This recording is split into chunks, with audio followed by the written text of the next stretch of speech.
Hey, everybody. Welcome back to the Sith Dominion, the podcast where we look at all kinds of fun stuff, but from a Sithy point of view, dark side point of view. My guest today is Matt Thompson. He is a local nerd that we all love and adore for all of his, nerdiness. And we'll get to talk about some of that.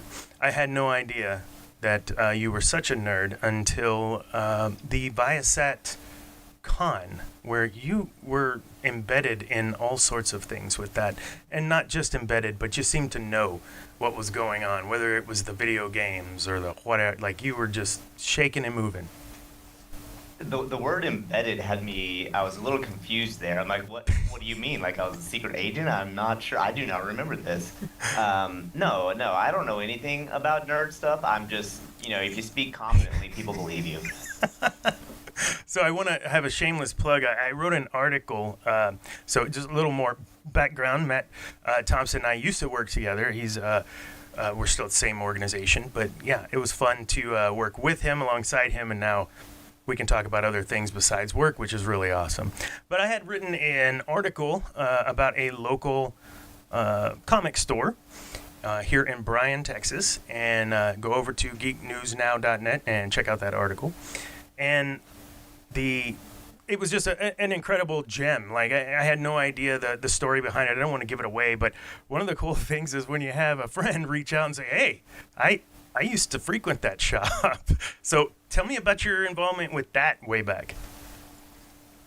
Oh, so back in the day, for our younger listeners and viewers and things like that, the internet wasn't really a thing. We had to get all of our media physically. And so I'd actually drive to places and pick it up. I was super into comic books growing up. Not necessarily even one particular comic book, anything like that. I just loved comic books. Like if I saw, I was a sucker for cover art. If there was a artist I had not seen before that had a distinct style or something like that, I would pick it up and I'd be like, oh, this story sucks or whatever. I'm going to buy the next episode because it just looks cool. And so I read a ton of comics growing up. And then, physical comic shops I spent a lot of time at. Obviously, with high-speed internet and all that sort of stuff like we have now, and if you're from the future listening to this, with our low-speed internet that we have now, that's a less prevalent thing, but absolutely, I still enjoy comic books. I don't read them as often as I used to because I simply don't have time. But board games, all that sort of stuff, love that sort of thing, and absolutely, BCS Comics. I used to go there all the time. I used to pick up Todd McFarlane's Spawn. Oh, yeah. That was my one that I always read. Were you in the era of 2000s, mid 2000s when you were picking those up? What was that era of Spawn? So I basically started reading Spawn with issue 1, and I think I have all the way through 220, so I don't know exactly when that ended. Nikes. My God. All right, well, sometimes you get a gem off the street. Matt Thompson, thank you. I can't believe this. We're going to have a lot to talk about. You did not get me off the street. Well, you're just this cornucopia of... Yeah, all right. So, last week we talked a little bit about the rule of two, and talked the last 2 episodes we touched on the whole Sidious playing with the rule of two pretty loosely. So we thought Zane and I, whom you've met, actually, I recall, wanted to bring Maul into our discussion. Maul's a very interesting character to me, either canon, uncanon, I don't care. We're just going to talk about Maul because it's just a really deep character, and with time, the story around him just continues to build, kind of like I would say a Boba Fett. Back in the day, there was these small snippets of Boba Fett, but then we ended up with all this cool, backstory and future story now of Boba. And just because he died didn't mean he died. And just because Maul died didn't mean Maul died. He didn't die in his pit, and neither did Maul. So, wow. I'm just now catching on to that one. Well, that might be a topic for another time. Recycling more things, are we? So, so talking about Maul, just real high level, knowing kind of where he came from on Darth Maul, getting coached and trained and whatever as a very young child with Sidious, and to the point where he gets chopped in half. So let's look at just that section. When you look at Maul and you think of just that beginning part that we were privy to right in the beginning of his story, where did you anticipate him being? I'm assuming not at the bottom of a pit. So I am going to throw it out there that you're using the word coaching very loosely when it comes to his Torturous training? Upbringing. Yeah. Well, I was going to try and avoid the torture word there, but yeah. Like the torture that molded him into what he was or is or will be, whatever. Sure. Again, death has no meaning in this universe. We'll work around it. But for sure. So if his story arc were to go from basically being kidnapped as a kid, being brought up as an apprentice, and then being chopped in half, and that's kind of where it ended, and they never brought him back anything. Honestly, that is like the most disappointing story arc he could have possibly had, because there's so much depth that is there. And I remember seeing him get chopped in half in theaters, and I was like, you've got to be kidding me. Seriously, this character is so cool, and we're done with him. And so I was even then I was like, okay, he'll come back, because at that point, we already had the other pit guy that I'm going to lose his name, the other Mandalorian, Boba Fett. We've already mentioned him multiple times, and I just lost it. But we already had the lore that he crawled his way out of the Sarlacc and everything like that, and so I'm like, oh, no worries. They're going to bring him back. And then, again, I saw the success of movies in theaters. I was like, come on, guys. Disappointing. Yeah, exactly. He was, in the movies, such a waste, because absolutely there is such a, interesting story to tell, even just from an action thriller kind of perspective, from an emotional perspective, from there's just so many layers that's wrapped up into his character. And so yeah, just being discarded down a well or whatever is not where I saw him going, for sure. So yeah, you look at his progression too, and the backstory that we got during the Clone Wars with his brother Savage, and the onion of Darth Maul, I believe there's still more to be written even. And I know that Darth Maul is our subject for a little later for the deep dive. We're touching on it now, but it's relevant because of our...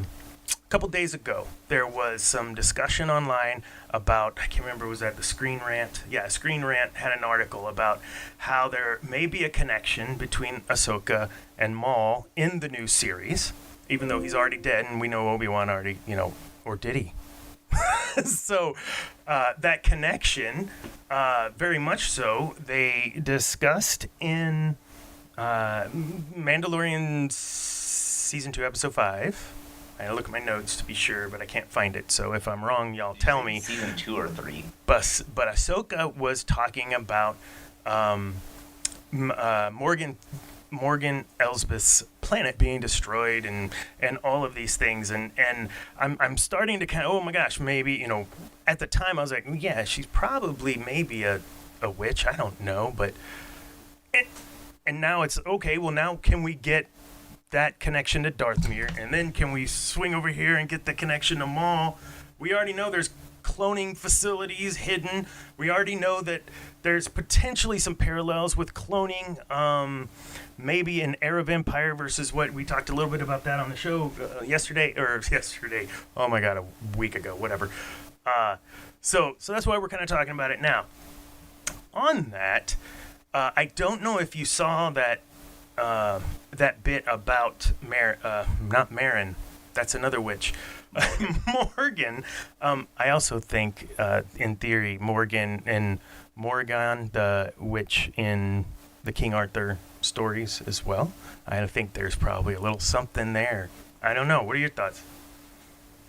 So, are you referring to like what are my thoughts on is she actually a witch or like that sort One, of stuff? and then two, if so, a Maul connection. Yeah, for sure. So I think that so when we talk about like anything connected to the Mandalorian universe, we also have to talk about like the financial aspect of it because not that I am bitter about some of the decisions that have been made, but obviously if you're going to make a product like even if it's a creative product, at some point you have to keep the lights on, you know. And so I 100% think that if they do, I don't think they ever intended originally for her to be a witch. But if they subtly retcon that, you know, because there's all this sort of stuff like it's like, oh, well, why didn't she use her magic earlier and this and that? It's like, oh, well, their magic works best on the planet and, you know, all that sort of stuff. So there's a lot of reasons, or there's a lot of ways they could really easily get into it. And where I'm going with the monetization of it is that realistically, a lot of fans of Mandalorian and things like that probably don't know a whole lot of the Darth Maul side of things. And so if they do make her into a witch and are able to pull in a lot of that backstory of Maul and everything like that, it would be a great way to introduce those newer fans who like, because a lot of people started watching Mandalorian that weren't super into like, oh, I read all the extended universe novels and things like that. I think that would be I'm the nerd. I think that would be a great way to pull those people in and get them introduced. That's like, oh, this is more than just like the Sith apprentice. You know, he did more than that. So I honestly think that would be absolutely a stellar move. And again, I love Darth Maul as a character, so absolutely I would love to see her be a witch. And yeah, there's like cloning things and anything like that I'm kind of like whatever on if they bring Maul back. But I think even if they just did it to introduce his story and like, you know, I hate like necessarily like flashback episodes or anything like that, but you know, if they were able to have some of those stories where they're recounting like what happened, who it is, even if it's, you know, just 15 minutes in a story, and give Maul's, you know, a synopsis of who he is real quick, I would love that. I would absolutely like think that would be great. Yeah, and for all of those folks that I believe you touched on something important, that were drawn into perhaps Mandalorian, that we're not watching Clone Wars animated series. We're not watching Rebels animated series. If they did, it was in passing while their children were watching. And then you go to Mandalorian, much more adult subject matter, hard decision making, you know, and I mean just some good writing, of course. And you've introduced these characters. Oh, who's this Ahsoka going after the baby Yoda? I'm so confused. Oh, I'm Googling it. Oh, she's in this cartoon. Okay. Well, now she's getting her own show. Oh, my goodness. Well, now that... Wait, Darth Maul has some connection. What? Yeah, Ezra Maul. Come on. You didn't see those? Oh, you got to watch the cartoon? I believe you're exactly right. If you can even get those of us who love it a little taste more... But I believe you're going to have folks go down that rabbit hole when they see what an amazing character it was. And I think a way they've already done that was at the end of Solo, Star Wars story, where Kira is, and it's I can't remember the name of the organization, Shadow Sun. Internet world is going to beat on me for that. But he was and we're going to talk about it later, the leader of the underworld crime syndicate, and I can't remember it now. Yeah. So all you did at the end was see, at the end of that movie, Maul, you know, oh, he's in charge. Who is this ominous dude if you've never seen it? So, yeah, I think they're doing it right by tapping into him, and with monetization, that is kind of how you stay in business, isn't it? So... I don't know. I tend not to work for companies that stay in business, but that's a completely different podcast. Totally for another time. So let's move on a little deep side with Dana. Deep side. I can never say this right. I'm going to have to read it. Hold on. Dark side deep dive with Dr. Dana. Yes, it does have quotes, and actually, that's funny. It does have quotes, but we're going to talk about Maul in a real. Putting the quotes around one word there. Oh, which word? Doctor. Wow. Wow, you did confidence, Dana. Oh my goodness, this guy. No, we're going to talk about. Do you have a stethoscope? I think not. Oh my goodness. Neither did your PhD professor have a stethoscope. Okay, anyway. I'm not salty. I'm playing. This guy likes to give me grief. So, I'm not even going to try to say it again, but we're going to talk about Maul. There's a couple of things about his story, and we started off with that coaching, training, the influence that Sidious had to build upon layer after layer of. So, if you don't know, just go to Wiki or the Star Wars Wikipedia, and they actually have some pictures from the comics of him being, and it was a very difficult ride for him. So when I would say you and I, Matt, and found out about all of this, we grew with this story. We were like, oh my God, he went through what for what to do what. And he was so driven and so resilient. I think, I forget the words resilient and perseverance, right?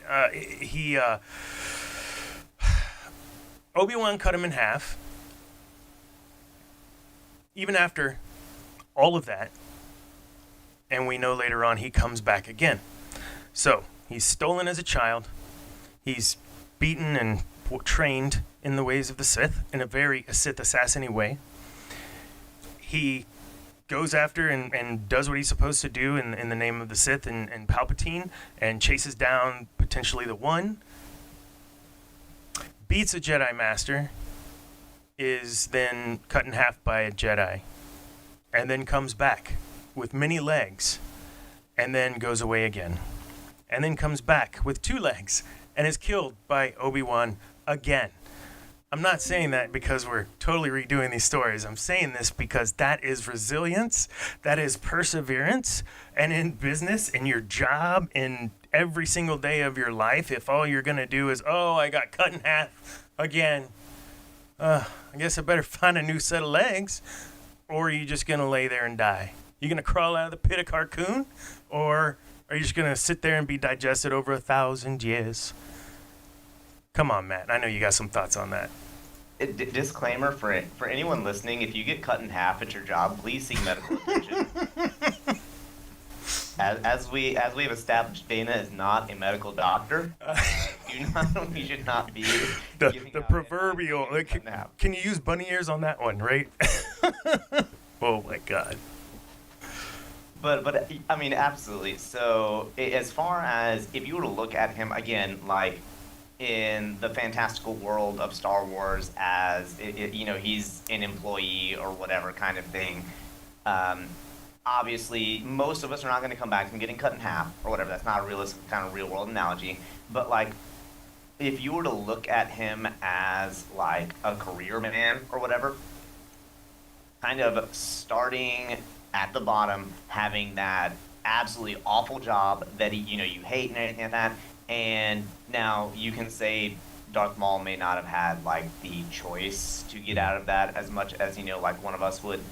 But like worked his way up, everything like that. And then there's a lot of dedication that he actually has to, because even after he gets cut in half, he still considers himself a Sith Lord. He still considers himself the true apprentice.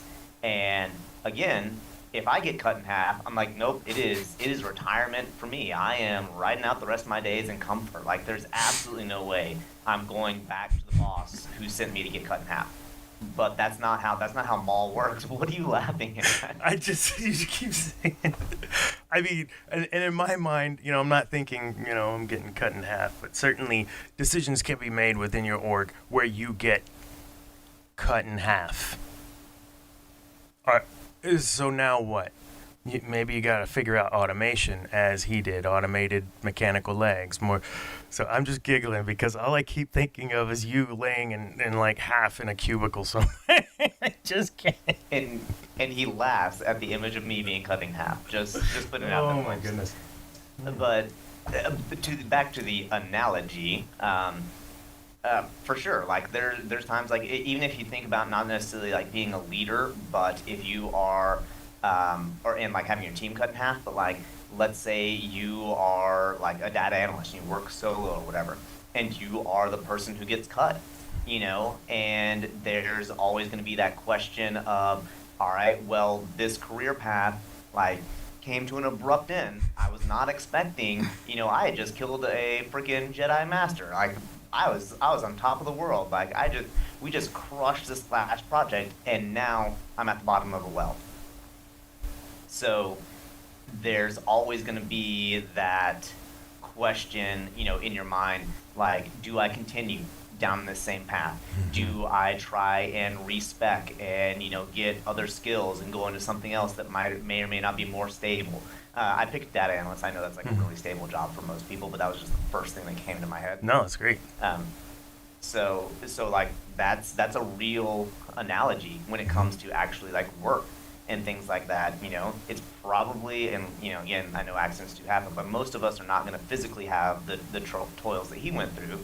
But for sure, like, I've been fired from jobs. I'm sure like you've lost jobs and things like that. It happens to everybody at some point. And so pretending like you will not be the guy at the bottom of the well every time may not work out for you, folks. No, and I think this is a good transition. One of the people I had written down in our kind of production stuff was Steve Jobs. He got cut straight up from the company he started at nothing, from nothing. Late 90s, guess who's back? Back again. And, making a partnership, even adapting, making partnership with Intel, or with Intel, but with the other guy. Yeah, not Gates. Steve. Thank you, Bill Gates, the devil. I'm sorry. That's what. There was a movie. I don't know if you saw that. It was like Bill Gates was actually played by Anthony Michael Hall. You see that? Yeah, it's fun. I don't think so. There's a lot of movies out there, Danny. You got to be a little more specific. Yeah, okay. I got nothing. So, yeah, adapting, right? Moving into that, we have. Well, staying on that. So, the CEO of Microsoft took when they stepped in, had I cannot pronounce the Nadella is the last name. Made a conscientious shift to the cloud. So here is this Betamax versus what you call it, CD or not VCR. VCR. Sorry, God, I'm so old. I don't even know what I'm talking about. Who's going to win the standard, right? And you had Blu-ray and HD, and who's going to win the standard? And I kind of see this as: are we going to stay with hard software, loading software? Are we going to do this somewhere else and try to secure it, whatever? So making that shift, and now we all use 365 by default. They've made us put our toe in the water and get in. All cloud computing, and you gotta be able to adapt and make a pivot and a change. And when we think about Microsoft and them doing this, we also think about Darth Maul and him making a pivot, and whether that was being in the crime syndicate organization, which I still can't remember the name, or demonstrating his adaptability in getting the answer that he always wanted. And if you see that last scene with him and Obi-Wan, it is not a child scene. It's a very deep scene, and if Star Wars is important to you, and the story is important to you, and the lessons you can learn is important to you, this moment to me was one of the greatest moments in Star Wars animated history. And I say that, and I will die on the hill, I don't care, because that moment where he finally saw and understood everything, he had adapted, he had done everything all the way through, and here he is finally at the end being able to die in peace. I know that was a lot. And yes, you win the, you take credit for that. Say it. It was a great scene. No, I'm talking about the crime syndicate. The organization he ran was the Shadow Collective. Dirt. Yeah, that's me. Oh my, I can't think. I was trying to remember the whole time too, and I was like, oh wait, because you kept saying words that were like adjacent to it. I'm like, oh, just stop saying things. Just Shadows of the Empire. No. But you're absolutely right. Like if you watch nothing else, if you look into nothing else when it comes to Darth Maul, check out his second death. It's fantastic. There's he's a very deep character when it comes to like, because we talked about up until getting cut in half and everything like that, but then after that, there's a whole other layer. Like you talked about, like the adaptability. He does so many things. He works with so many people and things like that. And then absolutely, as much as someone as tortured as Darth Maul could be, or Maul at this point, he does die in peace, and it's fan-freaking-tastic. Don't have the kids around for that one though. Yeah, it's rough. And you brought up those relationships. I think also I have it for later on to discuss, but we're running a little short on time. This has been a great discussion. Richard Branson. Of course he's rich, whatever, but he can't stand up an airline on his own, right? He had to, if you don't know, he's the owner of Virgin Group, but he put that group together specifically as a capital group for them to build these high standard excellence in the air or on the sea, or Richard Branson wants to be the best and he wants it to be elite, and he'll do whatever it takes to make sure he can do that. And he is but one man, but he's one man that has a lot of friends, and those friends didn't happen overnight. Everyone knows when the rich dude walks in, everyone wants something from them, and he knows that, so he's got to be really careful. And you look at someone like Maul, who went through and built his relationships, built his alliances, had Ezra even in a way, really influential. And we've talked a little bit in the show about the difference between influence and manipulation. Yes, Darth Maul was a Sith and used manipulation, but he also used influence. Influence will get you so much further and deeper. It's the long game, but you gotta play it if you want to win. Otherwise, just like that firecracker, that fuse goes quick and it's out. For sure. And for my money, he is on that manipulation influential scale. Like, he is the most influential Sith that we have come around. He, as much as a Sith can, things that he does genuinely care about some people and those relationships. Obviously, there's a lot of times a means to an end and anything like that, but he is, I guess, not as scheming would be the right word as some of the other Sith that we talk about. So, more direct, so yeah. Sure. For sure. That's fair. So let's move into kind of the Korban corner and talk to you a little bit. You have things going on too. You've got your own podcast. I'd love to share with our no listeners yet, but we'll have listeners soon, about your podcast, and tell us what that's all about. I got to watch a little of that.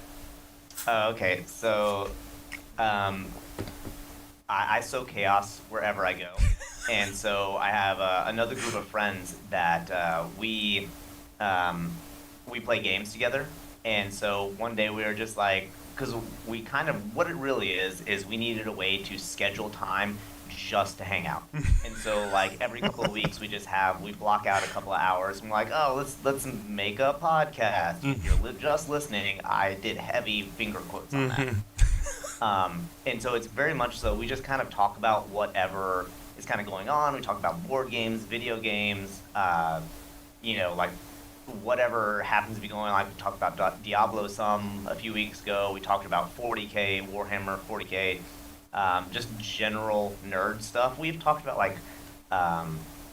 program and project development, just because we're all nerds of some Sure. type. We all kind of work in the IT space. And so, yeah, it's called the Winning Sometimes Show. It's just Winning Sometimes Show on YouTube, I'm pretty sure. I'll put the Yep. link in the description. Appreciate you. Now, this is cool, man. This has been fun. Talk to me a little bit about your game. Well, before we go there, you are aware there's Comic-Con coming in September? Yes. Okay. For those people out there that have pull, I'm still trying to get my press pass. Yeah, I don't know if you. What are you cosplaying as? I don't know yet. We'll work on it because Probably something Star Warsy. Oh, all right. I'm just throwing it out there. There's a lot of comic book characters and video game characters that their day job is a reporter. So if you're getting a press pass, just throwing it out there. I will. Yes, we will. We will make sure that we are blending in perfectly. So, yeah, talk to me about your gaming stuff, though, because board games is not something, and I've been very vocal about this even in my article, I'm just not something I grew up with. And so I'm very intrigued at Warhammer and of course, D&D and every facet of that. And it just seems, Munchkin, the card thing, I just, there's so many cool things, I don't even know where to start. So just tell me about your favorite kind of board games or those sorts of role-playing games that you appreciate the most. For sure. So there's a lot of games out there, like game systems, everything like that. And so I honestly think whether it's a role-playing game, whether it is a strategy game or something like that, there's always something out there that kind of fits everyone's niche. Some of my favorites I really like, as far as role-playing games go, I do Dungeons & Dragons 5e. Occasionally I will do Pathfinders, though I don't like it as much because I am chaos and there's too many rules. And I know a lot of people, they probably are like, oh, I don't really like board games because they grew up playing, Monopoly. Monopoly, and sure. Just, domestic violence in a box is basically what it was, right?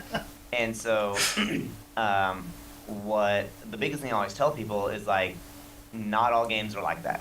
Games can be as complicated or as simple as you want. One of the ones that I love, I bought, I think, last year, is just called Cat Lady.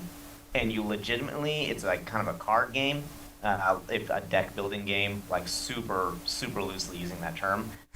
But you collect cats. You deal some cards out on the table, and your goal is to collect cats, and then collect enough food to make sure that they all have, they all have eaten by the end of the game. And and it's got adorable little art and everything like that. So yeah. I can just imagine just sitting around a table with a bunch of folks drinking a beer, playing Cat Lady. What was it called? Cat Lady? No. Yep, Cat Lady. Oh my God. Link in the description. It's spectacular. I'll see if I can find it. That's insane, man. Oh my God. Well, I guess I have one more question for you before we move into fan theory. Would you consider being on the show again? You're gonna have to say yes, because I'm putting you on the spot. I mean, yeah, we did not script this, so I really want to tell you no, but yeah, absolutely. I'm always game to talk about nerd things. Sweet. So yeah, absolutely. Cool. If it's something super esoteric, I don't know what's canon or not anymore, so I may have to study a little bit, but absolutely, I'm always Give you a always heads willing up. to talk Star Wars stuff. Sure. No, this has been fun, man. So fan theory that I ran into was still along this Maul and Ahsoka in the series, and Inverse had an article about it as well, and that's where some of that also had come up, where Heir of the Empire, and on that article there is a picture of the final showdown between Obi-Wan and Darth Maul also. So go check that out. So just a lot of that, the cloning piece, and we touched on some of that in Heir of the Empire last week when we were talking about Balin, and that he reminded us of, I can't remember the cat's name, Joris Sabath. So their theory is that there is cloning involved. I just don't know. I'd like to know your thoughts, just kind of high level, but I just don't think. I think the cloning's played out. We had Snoke that we found out was a clone, and the Emperor was a clone, and this was a clone, and the parents of Rey were clones. I'm a little cloned out. No, for sure. I agree with you. Like, I will be a little bit disappointed if Maul comes back as a clone or something like that. I mean, it would be a very convenient plot device for them to kind of be like, oh, this is who he used to be, but he's cloned, and now we can make him whatever we want, and he still looks cool, right? So I would be a little disappointed if they brought him back as a clone. I don't know how else they bring him back, unless, I mean, is there like, can we bring him back as like a Sith ghost? I'm really not sure if that's a thing. Like, yeah, Force ghost, absolutely, yeah. Exar Kun and I don't know, is all this stuff is it canon anymore? Exactly. Crap. So okay, this show does a lot of I don't care in that situation. Bring that piece in if it's not already canon. Bring it in as canon in this way, and I'd be 100% fine with it. Please don't clone him. He's too awesome of something, and I say something because he's bigger than just Maul. God, so good. Just do it right. So my thoughts were you could like with Ezra when they were together in the temple, you could see more of this in flashback mode, right? But you may get live action flashback, of course, because you're in a live action show, but you're live actioning back to the time in Rebels when. And I think if you can do some of that to explain maybe some more of what happened when he went off after Thrawn, Ezra, we have to kind of look at these bits that he learned from Maul or something like that. I'd appreciate that onion layering as well. But yeah, the clone thing. Eesh. So you want my definitely not going to happen, but would be cool if they did? Absolutely. So, I don't remember what her name was, but like Darth Maul's mom, right? Mm-hmm. She was Mother Townsend? Yes, thank you. And so one of the things that she did was that effectively she possessed Dooku, and like the whole goal, what they were trying to do is effectively like, because she got her body died, but her spirit was still alive. Again, for those of you who don't know all this sort of stuff, it's freaking cool. Go check it out. And I apologize if I'm going to spoil this, but her body died, but her spirit was still alive, so they performed this ritual where they captured a Force powerful person, and like we're basically going to transplant her mind into his body. And so 0% chance I see Disney doing that. Like, they're not going to take a risk to go that far into the weeds. But holy crap, it would be great to know, like, if like somehow there's like, oh yeah, man, like his mind has been wandering the universe, for however long. And then, he has some other sibling we don't know about, and they perform the ritual or whatever. That is my would be awesome, but never going to happen theory. So his mind wandering the universe will drive someone mad. But if you recall, he was going mad in Rebels. He would have this creepy laugh. He's freaking losing his mind. Dude, a mad Sith Force ghost. Holy cow. All right, guys, if you're listening out there, Disney, y'all come talk to us. LucasArts, we'll get you square. Anyways, thanks, man. I appreciate that. That's a nice little piece to the theory. We are running out of time quick, so let's kind of recap. We talked about Maul and Ahsoka potentially coming into the show. Screen Rant was talking about that. There was the fan theory that we just got through, talking about how he could be in Ahsoka. And then we talked about Maul and his adaptability, his perseverance and resilience, I don't know what else. He had relationship building. It's all there. And all of that stuff translates, as we do in every show. Work it into a way that you can use that in your life as a professional or in your personal life. And don't go cutting people into half or quarters. Don't cut people at all. That is against the law, and we do not condone that. But if you find yourself in trouble because something has happened in your life or in your work that has bunny ears cut you in half, perseverance, resilience, adaptability. Otherwise, you are just going to stay in the hole. Matt, thank you. This was fun. Seriously, can't wait to have you on again. And And your podcast show one more time? It's Winning Sometimes Show. Winning Sometimes. If you Google it, it should come up. Winning Sometimes. You can catch Matt on that. This is the Sith Dominion, and you will find me as a writer and on geeknewsnow.net. Our official YouTube channel is Geek News Now Official. So head over there, check us out. We will be doing a live show very, very soon, actually probably within the next couple days. So if you get a chance to see this beforehand, awesome. We'll see you live. Otherwise, thank you, Matt. We're out. Bye, guys.